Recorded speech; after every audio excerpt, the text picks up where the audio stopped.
Hi, Coach. Another good night for the start, and then things seem to change. Just what did you see in that third and sort of trickle into the fourth? Yeah, I mean, just old demons got outcompeted in the third, just lifeless. Not sure exactly where it comes from, but we just thought in the first half we were finding some good rhythm out there. I thought we were getting some stops.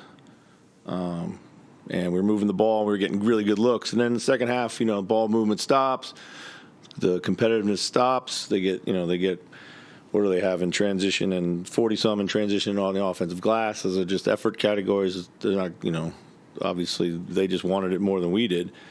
And, we got selfish. We got really selfish in the second half. They had a huge bench advantage as well. How did the bench kind of make things difficult for you guys? Well, I mean, I don't think. They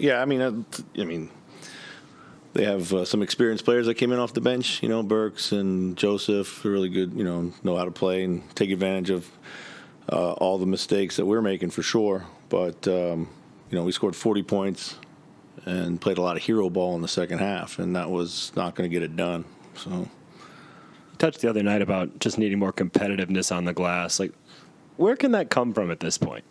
Yeah, I mean, I don't know. I mean, we just need more competitiveness a lot of places right now, too. But I got to find some people who want to go out there and try to rebound. I really do. So, is that easier said than done, though? And there aren't a lot of people at the end of the bench right now. Yeah, that's one of the things. Obviously, just trying to play through the rotation as we have it. But it's still.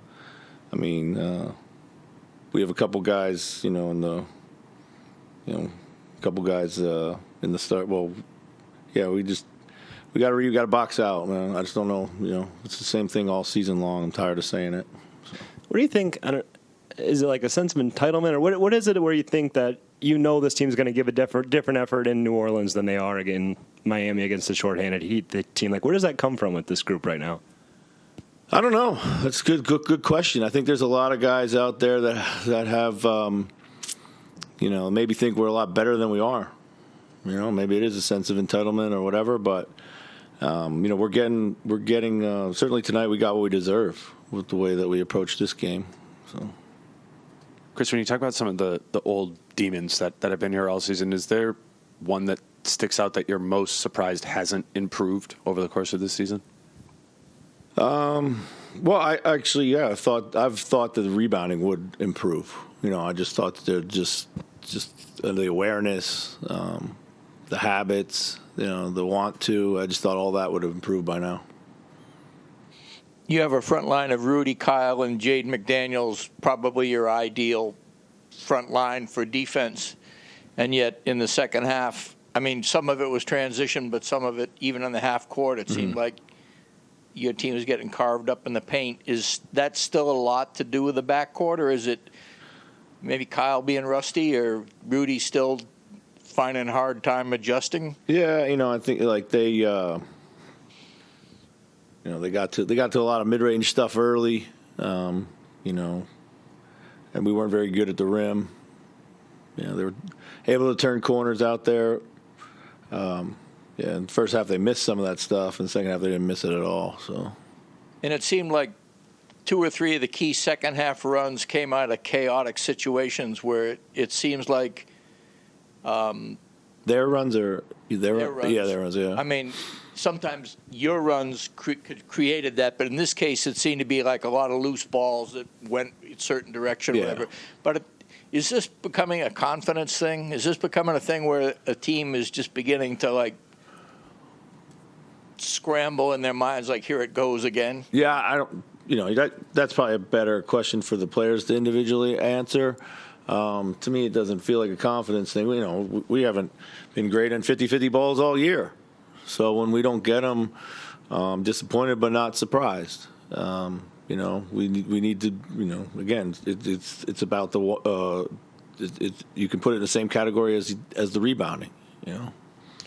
How was the team just overall kind of held up, stuck together through this rough stretch? I mean, I think tonight was the first time I think I saw them, frustrated with each other. through the stretch. Through a lot of different ins and outs of the lineup and tough losses, on the road. But tonight I think it manifests itself in a different way. A lot of frustration with guys not making the right and simple play. Can something like that, where guys get frustrated or team gets frustrated, if channeled the right way, can it eventually lead to something positive? We'll see whenever we play next. What is Monday? Yeah, so hopefully.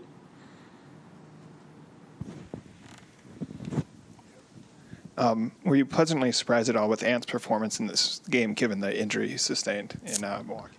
Yeah, for sure. I mean, he was a game-time decision. I thought he played with a lot of force early on in particular. So, yeah, that was. He's a warrior. He loves to play. Pardon? I mean, we didn't talk about whether he was going to play today until really this afternoon, so. Talked about you're kind of sick of talking about a lot of these things. I think probably a lot of people are.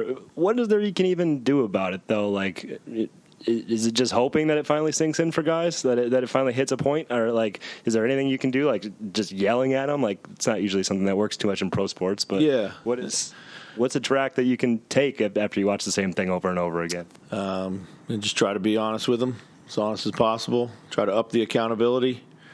And maybe I need to think differently about who plays when and how.